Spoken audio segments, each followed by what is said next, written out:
Venise de l'Inde, construite sur l'eau, et destination favorite des jeunes mariés indiens. Les maisons flottantes sont l'une des particularités de la bienheureuse vallée cachemiri, de la beauté et du savoir.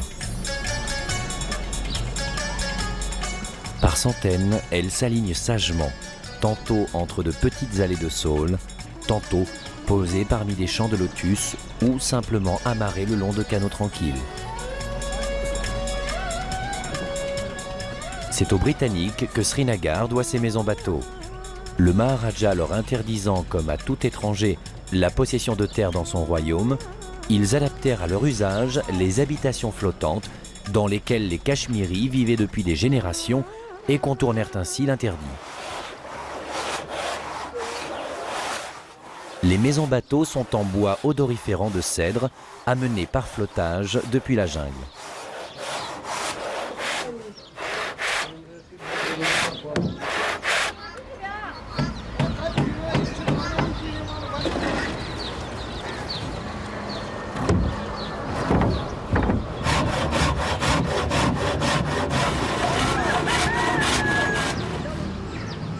Les anciennes maisons flottantes sont restaurées avec des techniques ancestrales.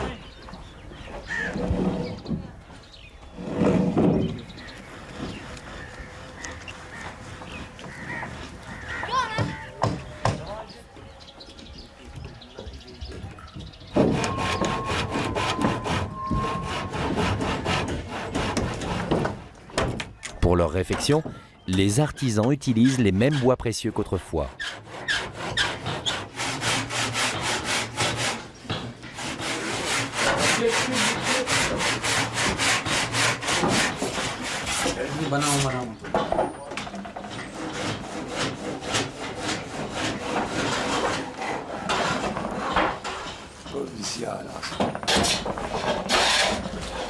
Le hookah ou narguilé est une pipe à eau fumée partout dans la région, aussi bien par les hommes que par les femmes.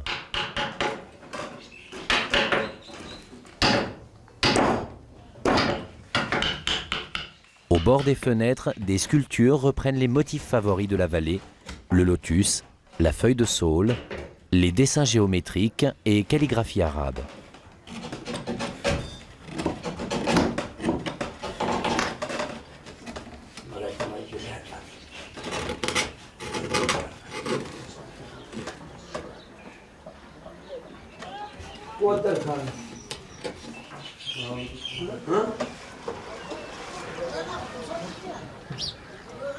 Sur un des côtés des maisons bateaux cachemiri, un pont-terrasse aménagé ouvre sur le miroir des canaux.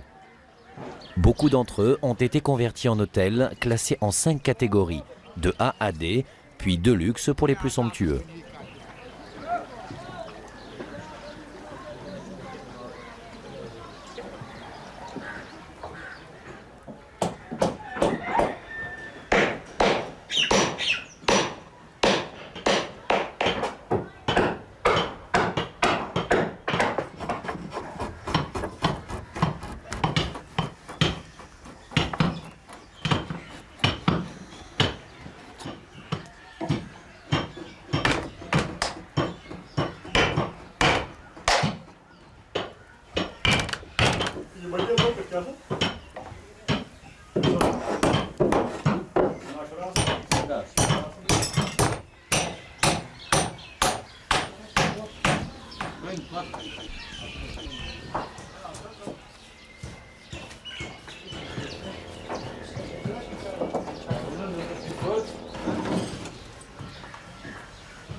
Le moyen de transport le plus efficace dans ce labyrinthe aquatique est le shikara, sorte de longue barque à fond plat qui sert aussi au transport des marchandises.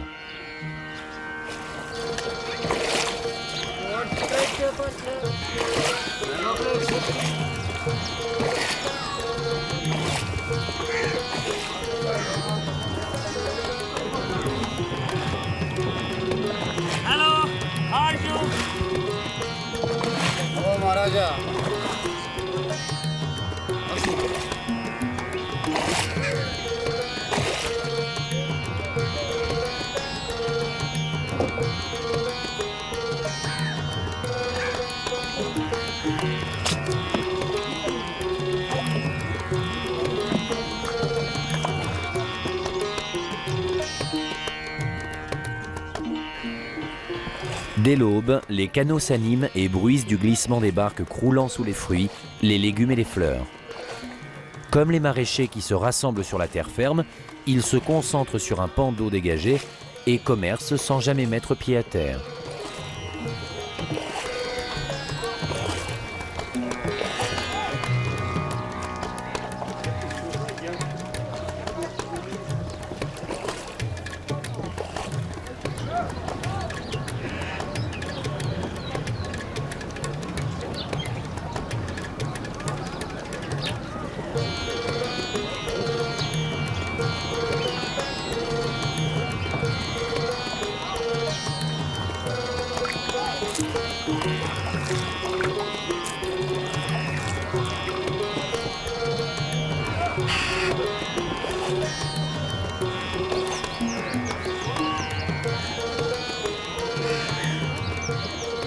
La shikara est une sorte de gondole que l'on manie à l'aide de rames dont la pale affecte la forme d'un cœur.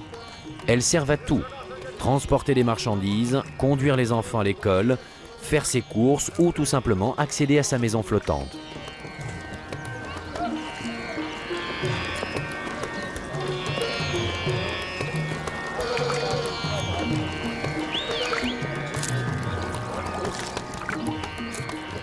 Les jardins flottants sont amarrés au sol au départ par des piquets en bois de saule.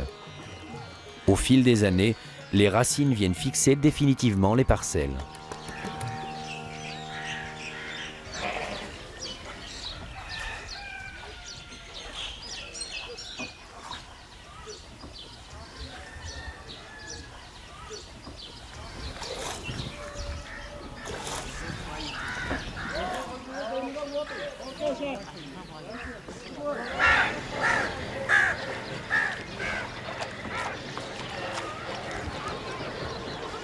Fondée selon la tradition par l'empereur Ashoka au IIIe siècle avant notre ère, la ville de Sri serait devenue un important foyer bouddhique avant de se convertir à l'hindouisme au 7e siècle, puis à l'islam à partir du 14e siècle.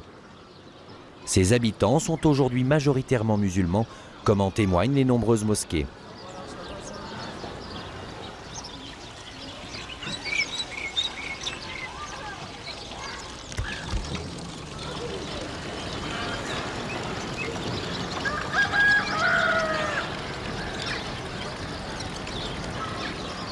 La cité s'est développée au pied du mont Charika sur les rives de la Jhelum et de ses multiples dérivations.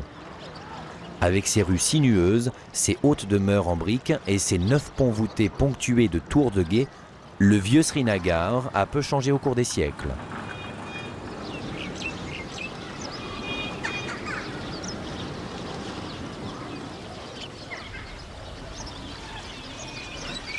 De part et d'autre de la Jhelum se serrent les maisons des commerçants de jadis qui n'avaient qu'à regarder par la fenêtre pour s'assurer que leur lot de marchandises était bien arrivé. La plupart possèdent un embarcadère privé où accostent les barques des marchands.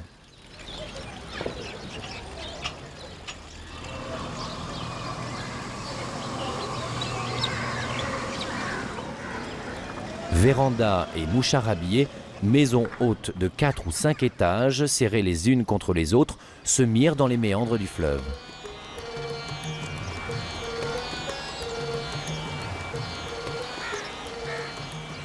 La ville, telle qu'elle apparaît aujourd'hui, date du VIe siècle. Au Cachemire, comme dans toute l'Inde, l'alphabétisation est très répandue.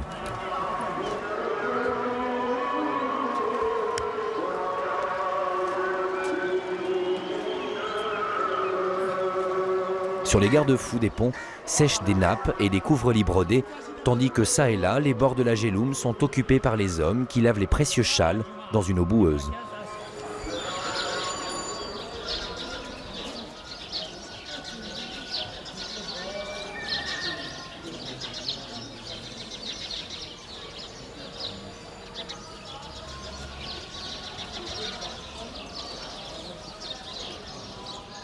L'architecture des maisons faite de briques crues et de bois, avec ses façades ornées de balcons ouvragés et de moucharabiés, dénote une forte influence de l'Asie centrale.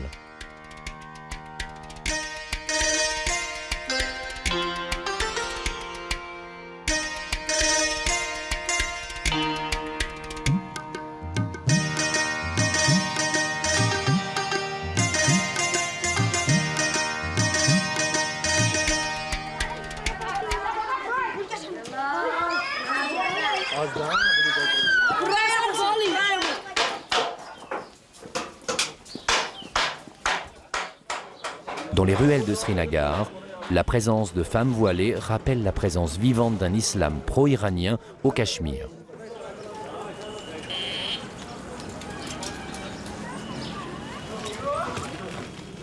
Rues et ruelles de cette cité, qui fut un grand foyer de culture et de sagesse en Asie, sont encombrées d'échoppes et de boutiques de toutes sortes.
Les boulangers cachemiris confectionnent toute une variété de pains ainsi qu'une grande variété de gâteaux secs dont les plus savoureux sont les macarons aux amandes.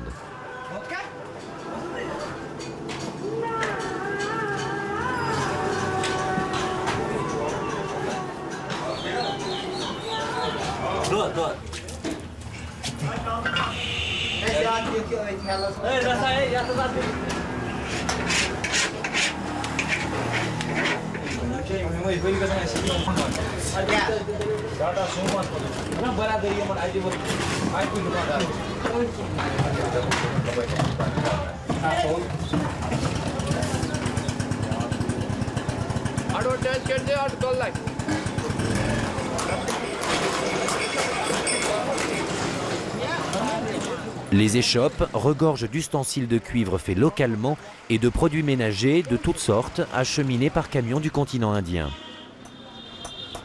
Faits entièrement à la main, les samovars cachemiris sont de vraies œuvres d'art. Conçus avec un brasero au centre, les braises gardent le thé au chaud toute la journée. Les motifs gravés sur le métal représentent généralement des calligraphies arabes, des animaux ou la fameuse feuille de peuplier d'Asie, le chinar.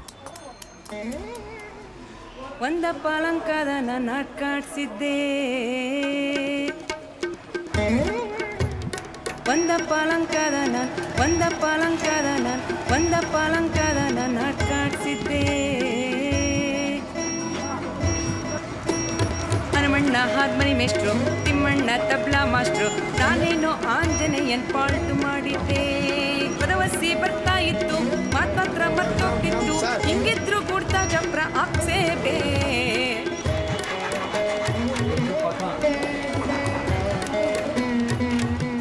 Les imposants bijoux cachemiris, faits d'argent et de pierres semi-précieuses, comme la turquoise et l'opale, sont portés par les paysans cachemiris. Srinagar porte l'empreinte de la civilisation des Moghols, cette dynastie d'empereurs venus d'Asie centrale qui régna sur une partie de l'Inde du XVIe au XIXe siècle. On leur doit notamment la fabrication des objets en papier mâché.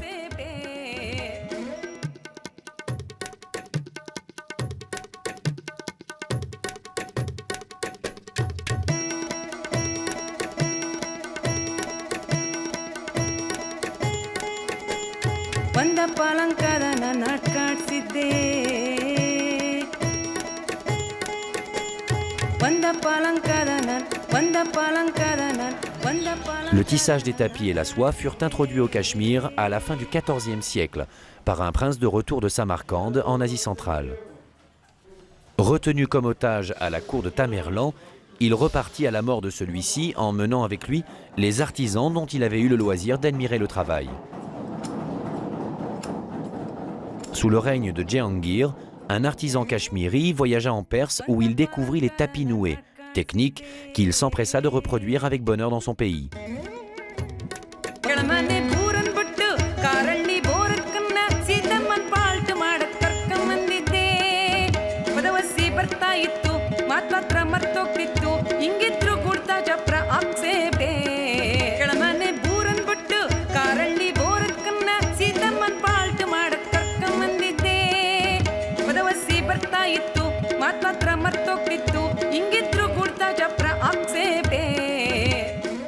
Les châles chatouches sont d'une telle finesse qu'ils passent à travers une alliance sans se froisser.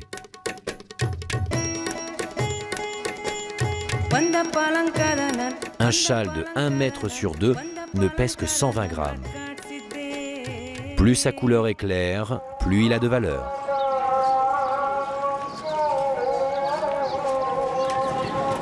Les pashminas sont toujours teints et presque toujours brodés.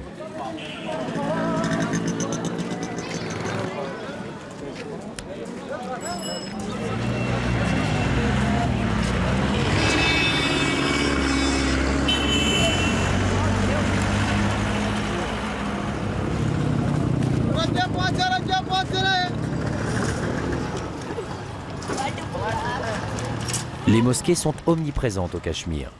C'est pourtant la minorité hindoue cachemiri qui donnera à l'Inde le premier ministre de son histoire, le Pandit Nehru.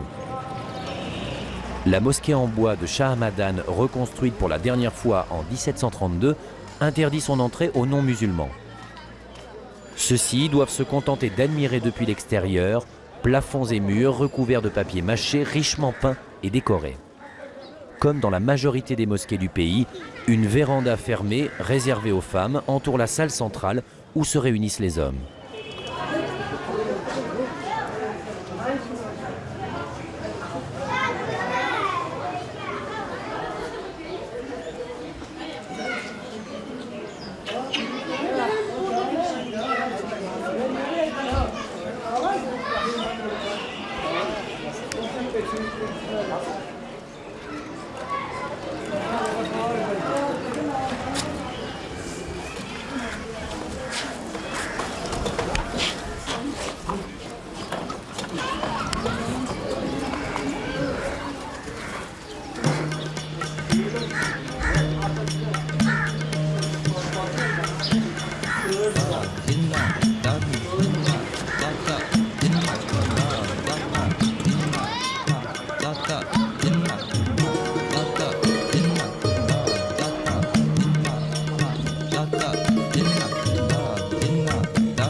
À Srinagar, les temples hindous sont reconnaissables à leur dôme surmonté d'une cloche au ton mordoré et les mosquées se distinguent par leurs flèches de bois.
Derrière le lac Nagin, sur une petite colline, le fort Hari Parba, une bâtisse construite en 1812 par le souverain Atam Mohamed Khan, à l'intérieur d'une formidable enceinte de 9 mètres d'épaisseur, érigée au XVIe siècle par l'empereur moghol Akbar pour donner du travail à son peuple affamé.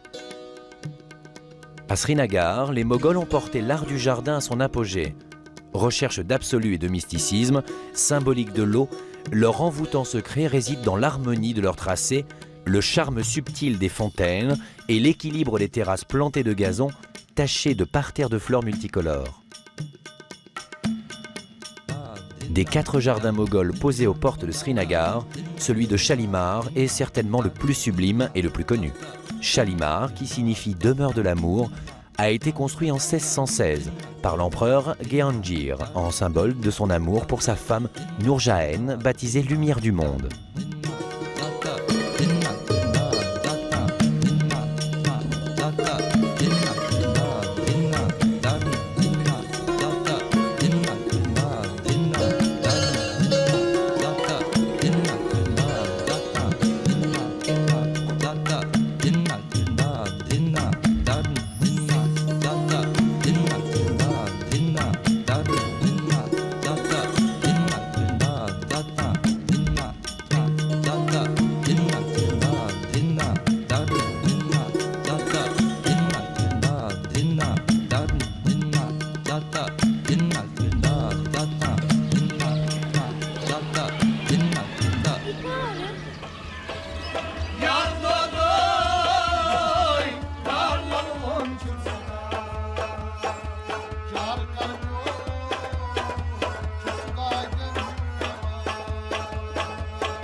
Insolite Venise d'Asie, loin des raccourcis géographiques, Srinagar et ses jardins, au nom capiteux, carrefour de culture et de religion, reflètent dans ses canaux l'image d'une cité heureuse.